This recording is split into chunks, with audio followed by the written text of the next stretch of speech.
Hello Swati दीदी। Hello भाभी, कैसे हो स्वाति दीदी? बस बढ़िया हूँ भाभी, आप कैसे हो? और आज कैसे अचानक फोन लगा दिया आपने? अरे दीदी, पोती हुई है हमारे घर, बस उसी का निमंत्रण देना था। हमारे यहाँ 22 तारीख को कार्यक्रम है, तो आप आ जाना सब लोग। क्या भाभी, आप तो हद कर रही हो। पोती के जन्म पर भी भला कोई इतनी बड़ी दावत देता है क्या? अरे दीदी, पोती हुई तो क्या हुआ, लक्ष्मी आई है हमारे घर।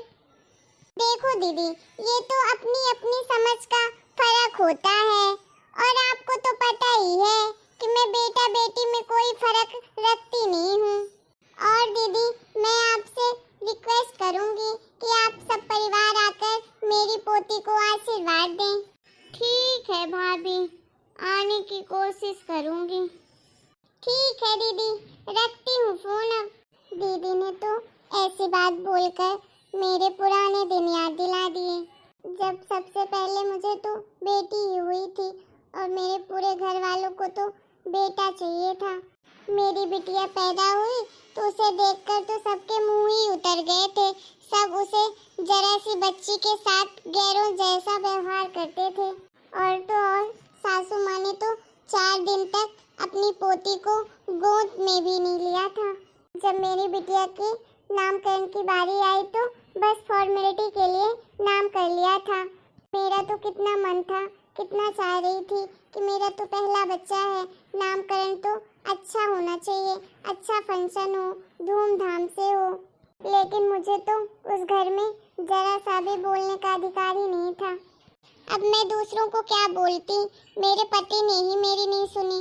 बिटिया के पहले जन्मदिन पर मैंने तो अपने पति से कुछ रिश्तेदारों को बुलाने को कहा, तो उन्होंने तो ये बोल दिया कि नहीं नहीं, मेरे पास तो पैसे ही नहीं है। अपना पल्ला झाड़ लिया पैसे का बहाना देकर। मेरे पास तो बिल्कुल पैसे ही नहीं है, मैं कोई दावत नहीं कर सकता हूँ। और मेरी बिटिया के जन्मदिन के 1 महीने बाद देवरानी जी के बेटा हुआ था। उसके नामकरण पर तो सास ससुर ने बहुत बड़ी दावत दी थी। इसीलिए तो जब उस दिन सब लोग एक साथ बैठे थे तो मैंने बोल दिया कि मेरी तनु के नामकरण पर तो कोई दावत नहीं हुई थी, आप लोगों के पास तो पैसे ही नहीं थे। और उस दिन तो इसी दीदी ने टपाक से बोल दिया, बड़ी भाभी, तुमने कौन सा बेटा पैदा किया है जिसके लिए तुमको दावत देनी थी? लड़की के जन्म पर भी कोई दावत होती है भला? उस दिन तो मुझे उनकी बात तो बिल्कुल तीर की तरह चुभ गई थी। इसीलिए तो मैं उस दिन ननद जी को सुना दी थी कि दीदी देखो, बेटी हो या बेटा, नेक तो तुम बराबर लेती हो, और जहाँ बेटी के हक की बात होती है वहाँ मुंह मोड़ लिया जाता है। तब तो कोई नहीं कहता है कि लड़की हुई है तो ननद को नेक मत देना। लेकिन ननद रानी ने भी तो कितना नाटक किया था, फिर आखिरकार मुझसे माफी मंगवा ही ली। अब मैं भी क्या करती, घर में हंगामा नहीं करना चाहती थी, इसीलिए तो मैंने माफी भी मांग ली थी दीदी से। लेकिन वो सुधरी नहीं है, अब भी वैसी की वैसी है। आज तो इनकी बातों ने सारे पुराने घाव फिर से जिंदा कर दिए। दीदी की तो वो बात मेरे आज तक दफन है मेरे सीने में। क्या हुआ माँ जी, आप ऐसे उदास क्यों बैठी हैं? आप तो बुआ जी से बात कर रही थी। कुछ नहीं बेटा, बस तेरी बुआ से बात कर रही थी तो वही पुराने दिन याद आ गए, तो वही सोचकर बुरा लग रहा था मुझे। लेकिन हमारी ननद तो इतने सालों में भी नहीं सुधरी, वैसी की वैसी सोच है उनकी। बुआ जी को आपने बुलाया है फंक्शन में? हाँ बोला तो है, पता नहीं आएगी कि नहीं। दीदी को भी अब क्या ही कहूँ, उनको लगता है जो मेरे साथ हुआ अब मैं वो अपनी बहू के साथ करूँ। तू नहीं जानती बहू, जब तेरी ननद हुई थी तो हमारे घर में जैसे मातम मन गया हो, ऐसे नाखुश थे सब। उसके नामकरण का तो सिर्फ एक फॉर्मेलिटी किया था और कुछ नहीं। और वहीं जब मुझे 2 साल बाद बेटा हुआ तो मेरी ननद ने भर भर के नेक मांगा मुझसे। तो सुमा ने कहा वो अपना बड़ा वाला हार दे दे, लेकिन मैं तो अपने मन की मैंने बोला जो मैंने बेटी में दिया है वही नेक मैं बेटे में भी दूंगी, क्योंकि मैं तो नहीं करती हूँ अपने बेटे और बेटी में फर्क। मैं अपनी हैसियत से ज्यादा तो नहीं दे सकती हूँ। चलो ठीक है मम्मी, आप पुरानी बातें सोचकर आप इतना दुखी मत हो। जो हो गया सो हो गया। हाँ बेटा, कह तो तू सही रही है। जमाना चाहे कहीं भी पहुंच जाए, लेकिन मेरी ननद रानी की सोच तो वहीं अटकी रहेगी। अच्छा मम्मी जी, आपने सबको फोन कर लिया ना? हाँ बेटा, सबको ही फोन कर दिया है।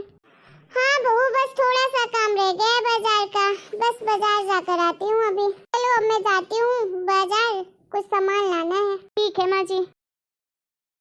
मम्मी जी के मायके में तो देखो, बेटी पैदा हुई है तो भी कितना खर्चा किया है, कितना धूमधाम से नामकरण का फंक्शन रखा है। भाभी तुम पागल हो गई हो, कितना खर्चा की हो। पोती तो पैदा हुई है, पोता तो हुआ नहीं है, कितना खर्चा कर रही हो। लगता है मेरे भाई का सारा पैसा आप इसी में उड़ा देती हो। आप तो कमाती नहीं हो, मेरा भाई तो मेहनत करता है, तो बस सारा पैसा उड़ाती हो। मेरी माँ होती तो ऐसा तो बिल्कुल ही नहीं करने देती, घर फूंक तमाशा तो नहीं करती मेरी माँ। मेरी माँ के मरने के बाद तो आपने तो पूरा घर में हक ही जमा लिया है। अरे दीदी, तो बेटी हुई तो क्या हुआ, वो तो हमारे घर की लक्ष्मी है। और हाँ, आपका भाई बस नहीं कमाता है, मेरे बेटे भी कमाते हैं और मेरी बहू भी कमाती है। ये खर्चा मेरे बेटे बहू का हुआ है, तुम्हारे भाई का 1 रुपया भी नहीं लगा है। अब तो बदल जाओ दीदी, अब क्या पुरानी बातें लेकर बैठी हुई हो, बेटी बेटे में फर्क करती हो। पूजा संपन्न हुई। ठीक है पंडित जी, आप खाना खाकर जाना। ठीक है बेटा। बहू, तूने सारे गिफ्ट खोलकर देख लिए जो मेहमान देकर गए थे? हाँ मम्मी जी, मैंने सारे गिफ्ट देख लिए। उसमें तो बहुत महंगे महंगे सामान निकले। एक ने गोल्ड की चैन दी, एक ने सिल्वर चैन दी, और बहुत सारे कपड़े हैं और बहुत सारी ज्वेलरी भी है उसमें, कंगन है, पायल है, ये सारी चीजें हैं। क्या सोने की चैन? बड़े पागल लोग हैं। कौन भला लड़की के पैदा होने पर इतने महंगे महंगे गिफ्ट देता है? ऐसे कौन से मेहमान पागल हैं? और तो और मम्मी जी, मेरे मायके से तो मेरे लिए भी चैन आई है और आपके लिए भी चैन आई है, और उनके लिए तो सोने की अंगूठी आई है। क्या बहू, तेरे तो मायके वाले बड़े अमीर हैं, तुझे तो लड़की पैदा हुई है फिर भी इतना कुछ दिया है। लड़का पैदा हो तो पता नहीं, पूरे लगता है हीरे जवाहरात दे देंगे। हंस क्यों रही हो भाभी? अरे दीदी, आपने जो बोला उसमें हंसी आ गई। आपके मुंह पे तो घी शक्कर। मेरे घर में तो लक्ष्मी आई है तो मेरा घर अपने आप ही हीरे जवाहरात से भर गया है। मुझे तो किसी से कुछ नहीं चाहिए दीदी, बस मैं आपसे यही बोलूंगी कि आप अब पुराने समय से बाहर आ जाओ। अब तो इस छोटी सोच से बाहर आ जाओ और लड़का लड़की में फर्क करना बंद करो। आप और मैं और मेरी ये बहू, हम सब भी तो औरत ही हैं और हम ही लड़की पैदा होने पर गम मनाते हैं। अगर कोई भी लड़की नहीं करेगा तो सोचिए लड़का पैदा कैसे होगा। आप बताओ, नेक कौन लेगा और लड़कों के लिए बहू कहाँ से लाओगे? इतना सब कुछ जानते हुए फिर भी हम और आप क्यों लड़के के पीछे भाग रहे हैं? आप भी जानती हो, हमारे जमाने से ही लड़कियां पढ़ लिख कर परिवार का नाम रोशन करती हैं। बेटे साथ छोड़ जाते हैं, लेकिन बेटियां तो पराए घर जाकर भी आपकी परवाह करती हैं। और ये जो आपकी बहू है, ये भी तो किसी की बेटी है। आपकी बहू भी तो किसी की बेटी है।